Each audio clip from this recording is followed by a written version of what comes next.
Hello champions and happy Monday. Today's going to be a great day. We're going to get ready for your Unit 4 test tomorrow where you're going to have a chance to show how much you've learned this unit. You're going to do a great job. Let's jump right in. I know you're going to rock it and so does Mr. Smiles.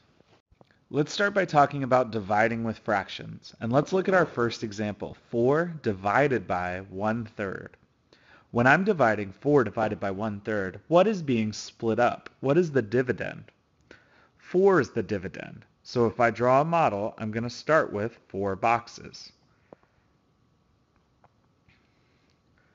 Now, I'm dividing them into thirds, so I'm going to divide each box into thirds and then count the number of pieces to see how many thirds there are.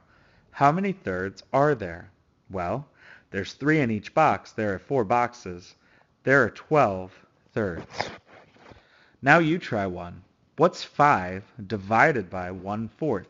Make sure you draw a model on your paper. When I draw 5 holes and split them into fourths, there are 20 fourths inside of 5 holes. The answer is 20.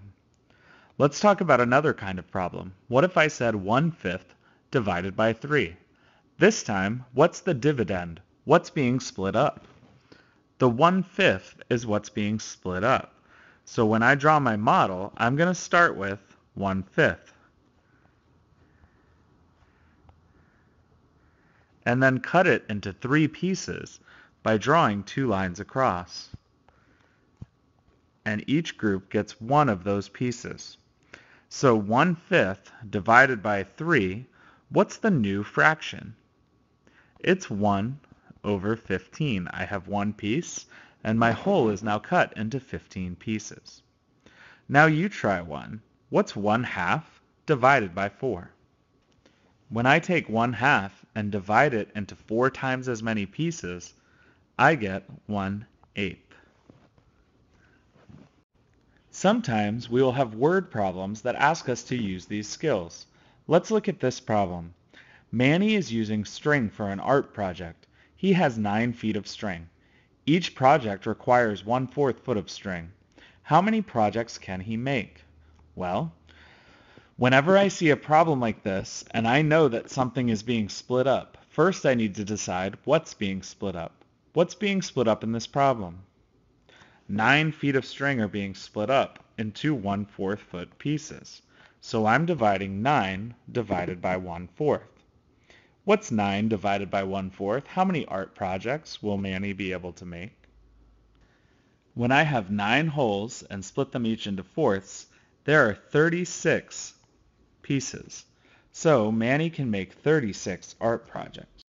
Let's look at another example. Terry and his 3 brothers share 1/3 of a pizza. How much of the pizza does each person get? What's being split up in this problem? 1/3 of a pizza is being split up.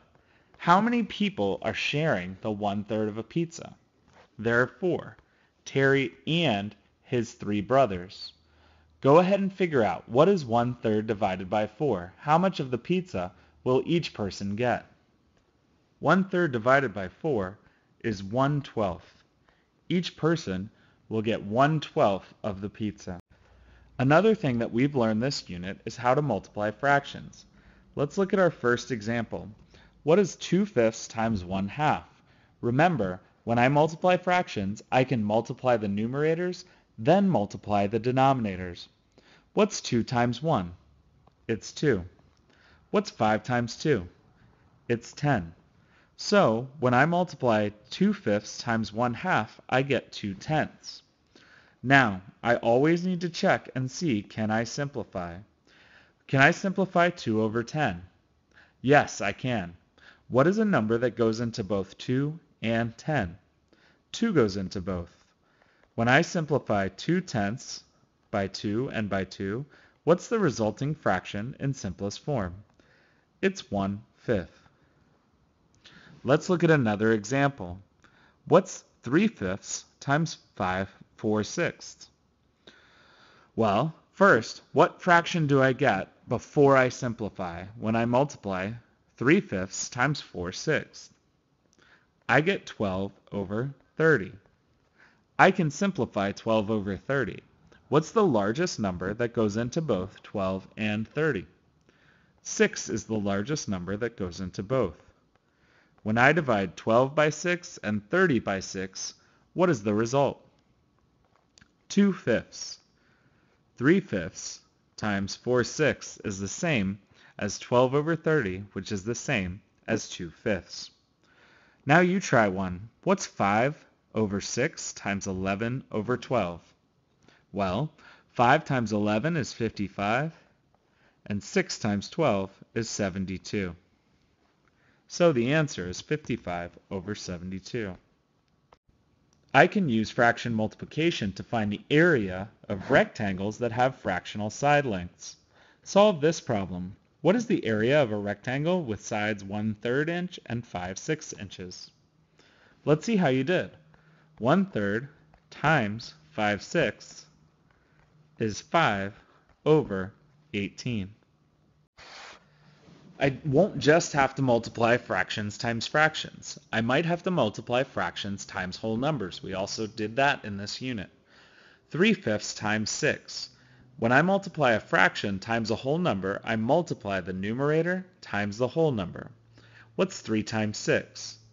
It's 18. The denominator stays the same. It's 5. Now I need to change it into a whole number or a mixed number through division. So I'm going to divide 18 divided by 5. How many times does 5 go into 18? 5 goes into 18 3 times. 3 times 5 is 15. When I subtract, I have 3 left over. So I have 3 wholes with 3 left over out of 5, or 3 3/5. Now you try one. What's 2/3 times 7? First, what improper fraction will you get? Well, 2 times 7 is 14, and the denominator stays 3. Change that number into a mixed number. Well, I divide 14 divided by 3. 3 goes into 14 4 times. 4 times 3 is 12, and when I subtract, there's 2 left over. So the answer is 4 2/3. Now you try one. What's 5/8 times 4? Write your answer as a mixed number. When I solve this problem, I get 2 4/8. That's not my final answer though, because I can simplify 4/8. When I divide 4/8 by 4 and by 4, the final answer is 2 1/2. We may also see this in word problems. Try this one. Mr. Gibson drinks 7/8 of a gallon of water per day for 6 days. How many gallons does he drink in all? The correct answer is 5 1/4. When I multiply 7/8 times 6, I get 42 over 8. When I divide, 8 goes into 42 5 times, with a remainder of 2, or 5 2/8. I noticed that answer choice wasn't one of my options, so I simplified and got 5 1/4. We also use fraction multiplication when we find a fraction of a number. Carrie has 32 markers. He brings 3/4 of the markers to school.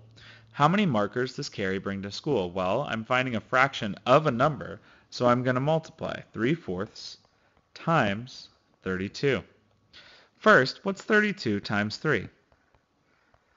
Well, 3 times 2 is 6, 3 times 3 is 9, so 96.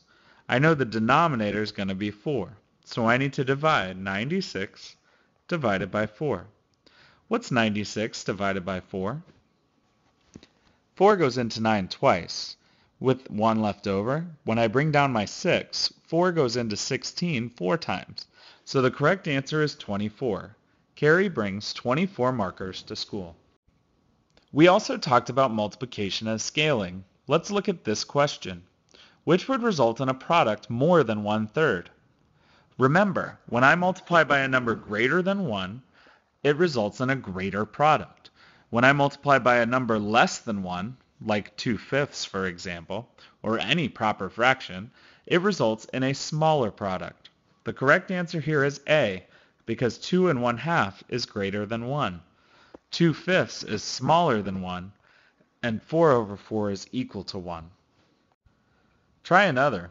Which would result in a product less than 3/8? Well, the only answer choice in which I'm multiplying by a number less than 1 is C. When I multiply by 1/3, I would have a smaller product. We've talked about fractions as division as well. Remember, 2 divided by 3 is the same as 2/3. What's 5 divided by 9? 5 divided by 9 is the same as 5/9. What's 8 divided by 3? 8 divided by 3 is the same as 8/3. What's 40 divided by 7, written as a fraction? It's 40 over 7. So anytime I have a division problem, I can write the result as a fraction. Let's look at a word problem example. Mark has 8 pounds of ground beef. He needs to make 3 meatloaves. How many pounds of ground beef could he put in each meatloaf? What's being split up here? The 8 pounds of ground beef or the 3 meatloaves? Here the 8 pounds of beef are being split up. So what division sentence would I use? I would use 8 divided by 3. That would result in the improper fraction 8 over 3. What is 8 over 3 written as a mixed number? 8 over 3 written as a mixed number is 2 2/3. Let's look at another example. Karen lets her 3 sons share 2 bags of candy evenly. How many bags of candy will each son get? Well, in this example, what's being split up? 2 bags of candy are being split up. So what division problem are we solving? 2 divided by 3. What's the answer written as a fraction? 2 divided by 3 is the same as 2/3. We also talked about multiplying decimals. Remember, when I multiply a decimal by a whole number, I can multiply like normal and then just count the number of places that need to be behind the decimal point. In the first problem, there will be one number behind the decimal point. So what's 2 7/10 times 3?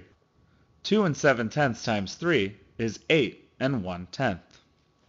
What's 4 55/100 times 6? 4 55/100 times 6 is 27 30/100, or 27 3/10. Now try a word problem. Carol makes $8.50 per hour mowing lawns. She worked for 6 hours last week. How much did she make? Carol made $51 last week. Sometimes we'll have to multiply decimals times decimals, like in this example. At the candy store, candy costs $3.50 per pound. Evan bought 7 5/10 pounds. How much did Evan spend? So in this example, I'm multiplying $3.50 times 7 5/10 pounds. So when I multiply, there's going to be 1, 2, 3 numbers behind the decimal. Now I can multiply like normal. 5 times 0 is 0. 5 times 5 is 25. 5 times 3 is 15. Plus 2 more is 17. Drop the 0.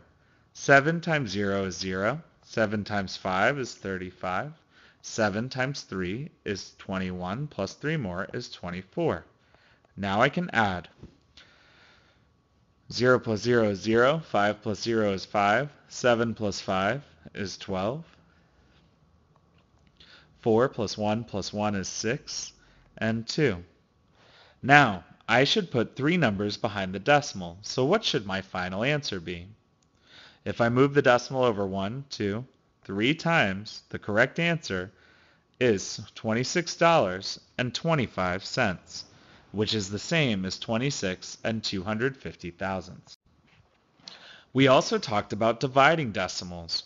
Remember, if I divide a decimal by a whole number, I can just bring the decimal point straight up. So let's look at 7 5/10 divided by 5. 5 goes into 7 how many times? It goes in 1 time. Remember, I brought my decimal straight up. What's 1 times 5? It's 5. When I subtract, there's 2 left over. I can bring down my 5. How many times does 5 go into 25? It goes in 5 times. 5 times 5 is 25, so my answer is 1 and 5/10. Now you try one. What's 4 and 32 hundredths divided by 3? The correct answer is 1 and 44 hundredths. Remember, when I divide by a decimal, I can create a whole number division problem. 9/10 divided by 3/10 is the same as 9 divided by 3. So what's 9/10 divided by 3/10? It's 3. 39 hundredths divided by 13 hundredths is the same as 39 divided by 13. What's 39 divided by 13? It's also 3. The last thing you may need to do tomorrow is add or subtract fractions and mixed numbers. Remember, whenever I add or subtract fractions, the first thing I need to do is draw my t-chart, and I can't add them unless they have the same denominator. What's the least common denominator for 2/3 and 3/4? It's 12. When I change 2/3 so that the denominator is 12, what's my new fraction? It's 8/12. When I change 3/4 so that the denominator is 12, what's my new fraction? It's 9/12. Now I can add. What's 8/12 plus 9/12? It's 17/12, or 1 and 5/12. Now you try one. What's 5/4 minus 2/5? Remember to find your least common denominator. 5/4 minus 2/5 is 17/20. You've done a great job on this video. Remember tomorrow to do what you've learned and show all your work. You're going to be great. At this time, you can switch to Prodigy.